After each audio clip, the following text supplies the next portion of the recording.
ان ربک یبسط الرزق لمن یشاء ویقدر، بے شک تیرا رب جس کے لیے چاہتا ہے اس کا رزق کھول دیتا ہے، جس کے لیے چاہتا ہے اس کا رزق تنگ کر دیتا ہے۔ انہ کان بعبادہ خبیرا بصیرا، بے شک وہ اپنے بندوں سے واقف بھی ہے اور انہیں دیکھ بھی رہا ہے۔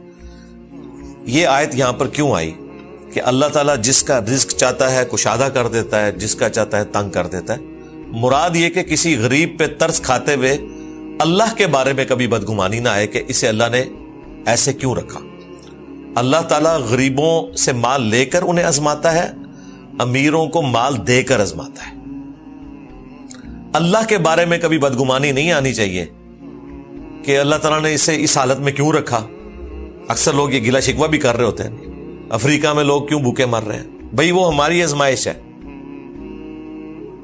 ان کی تو آزمائش اپنی جگہ ہے، ہماری بھی آزمائش ہے۔ باقی انسانیت نے ان کی مدد کرنی ہے۔ دنیا قانون ابتلا کے اوپر ہے، یہاں سارے برابر نہیں ہو سکتے، کوئی اونچا ہوگا کوئی نیچا ہوگا، یہ ایک نیچرل چیز ہے۔ پھر ساتھ اللہ تعالیٰ نے فرمایا کہ اللہ تعالیٰ اپنے بندوں سے واقف بھی ہے، انہیں دیکھ بھی رہا ہے، اسے پتہ ہے اس نے بندوں کو جس حال میں رکھا ہوا ہے۔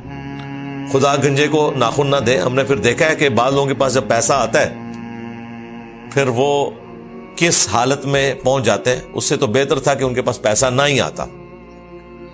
اگر کسی کے پاس زیادہ پیسہ آنے سے وہ اتنا عیاش ہو جائے کہ اپنی آخرت کی زندگی کو برباد کر بیٹھے، تو اس سے تو وہ مڈل کلاس بندہ اچھا ہے جو 2 وقت کی روٹی مشکل سے لے کے چل رہا ہے، لیکن اس نے ہمیشہ کی زندگی اپنی آخرت کی بنا لی ہے، وہ تو بہتر ہے نا۔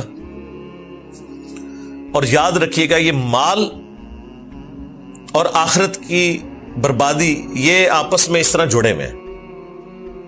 میری زندگی میں تو جتنے بھی واقعات ہیں میں نے دیکھا ہے کہ کثرت مال کے بعد تباہی آتی ہے۔ یہ معجزہ ہے کہ کسی کے پاس مال ہو اور وہ آخرت کے معاملے میں اپنے آپ کو ٹریک پہ رکھے۔ میرے علم میں تو کوئی ایسا کیس نہیں ہے۔ جو آپ کو کیسز نظر بھی آ رہے ہوں گے وہ بس آپ کو ان کا وہ ظاہر والا معاملہ پتا ہوگا۔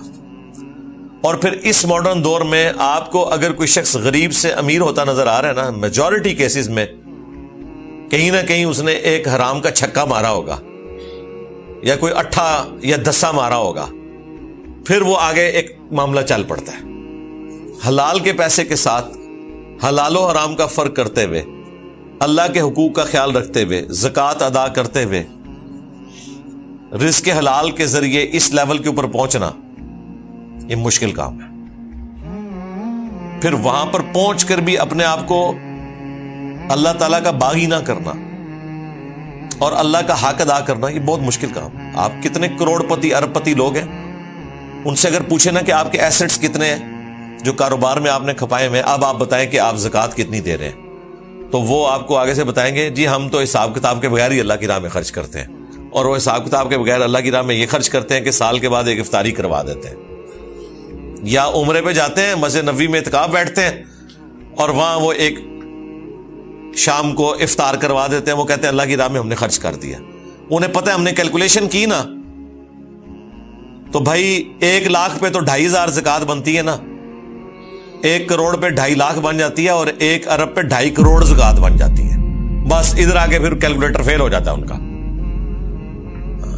1 کروڑ خرچ کرنا پڑ جائے، 2.5 کروڑ خرچ کرنا پڑ جائے، 5 کروڑ خرچ کرنا پڑ جائے، تو زکوٰۃ بھی لوگ کوئی پوری ادا نہیں کر رہے ہوتے۔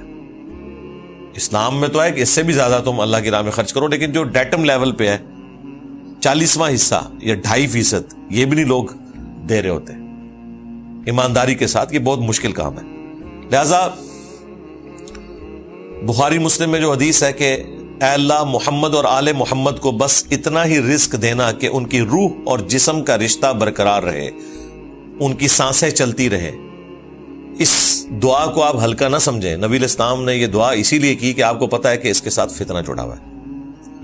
پھر نبی علیہ السلام نے پوری امت کے لیے رول ماڈل بننا تھا، اس لیے آپ نے غریبوں کی زندگی کو اختیار کیا، کیونکہ میجورٹی تو فقر کی زندگی گزارے گی۔ آج بھی دنیا کی 50% سے زیادہ دولت جو ہے وہ 50 بندوں کے پاس ہے، باقی پوری دنیا کی دولت جو ہے وہ ڈسٹریبیوٹڈ ہے۔